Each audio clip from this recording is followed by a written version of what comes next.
Hello everyone! So, this is Edmond Mindaros Channel at sa video ito ay pag-uusapan natin at i-guide ko kayo on how to create Shopee Video Ads on Shopee app. So, ang Shopee Video Ads ay isa itong advertising tool para i-promote ang short product videos dito lang sa Shopee apps para magkaroon ng higher visibility, engagement, conversions at boost sales din ito para magkaroon ng high commissions.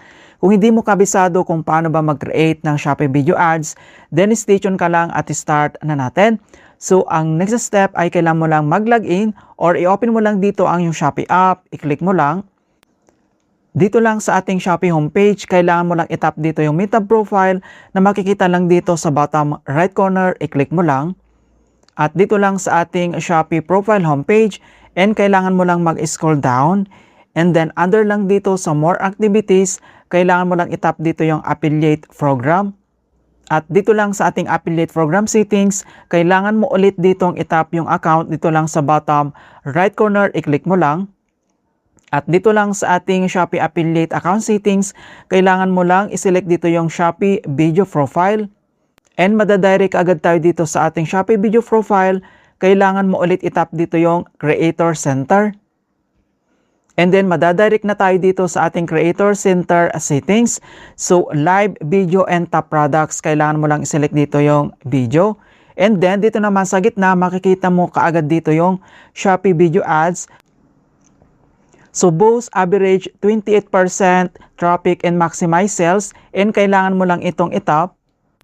And then, madadirect agad tayo dito sa ating Shopee Video Ads. So, since meron na tayong Shopee Video Ads credit balance dito, ilalagay ko sa description box kung paano ba mag-top up dito. Pero napakasimple lang naman, itap mo lang dito yung top up.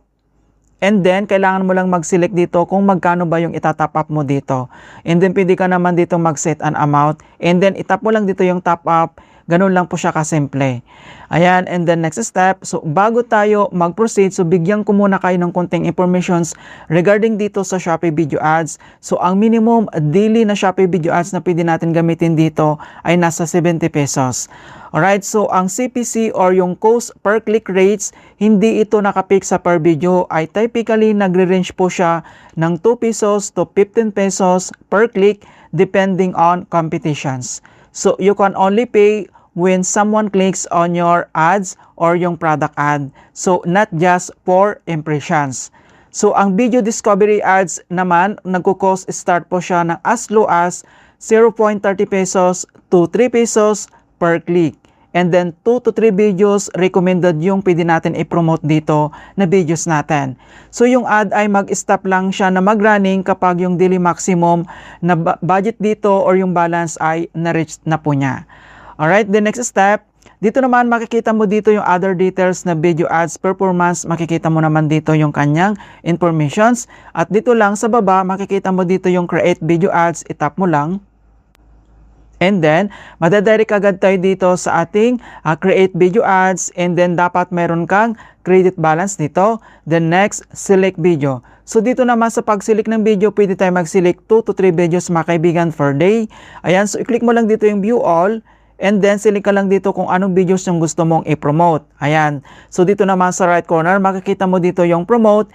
I-tap mo lang yan. So, once nakaselect ka na, and then, dito naman, nandito yung kanyang product name and details. So, dito na tayo sa durations. So, dito sa durations, pwede kang mag-select dito ng for 1 day, for 2 days, 3 days, 5 days, no end date, and then yung customize. Nasa sayo yan, nasa option mo. Depende yan kung magkano yung credit balance mo. Okay, so select lang tayo dito ng for 2 days. Once nakaselect ka na, dito na tayo sa daily budget. So, dito sa daily budget, pwede kang mag-select dito ng 70 pesos, 150 pesos, 300, 600, or pwede kang mag-customize. So, since mayroon tayo ditong 150 pesos, isosiselect lang natin. Ayan.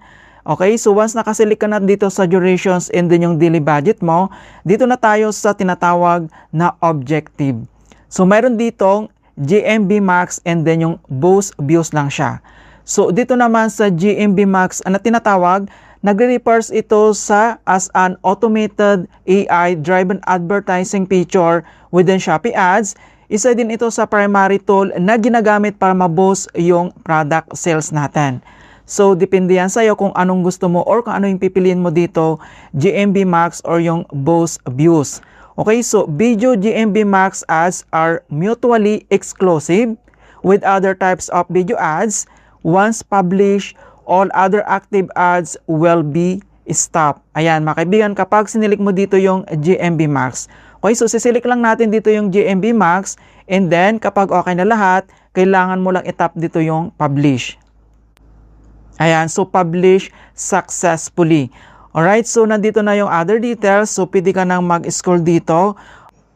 And makikita mo naman dito yung promote natin na videos natin. So ongoing na po siya. So kailangan mo lang niyang itap.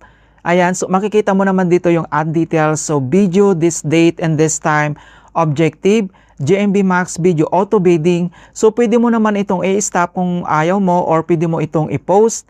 So daily budget natin, so 150 pesos yung nilagay natin dito.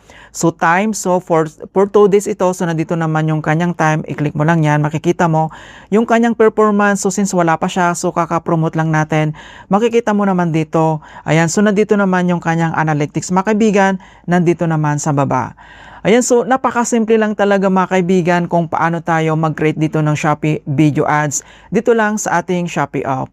In hope na nakapagbigay ako ng konting kalaman at guide tungkol sa Shopee app tutorials. Thank you guys and see you in my next tutorials.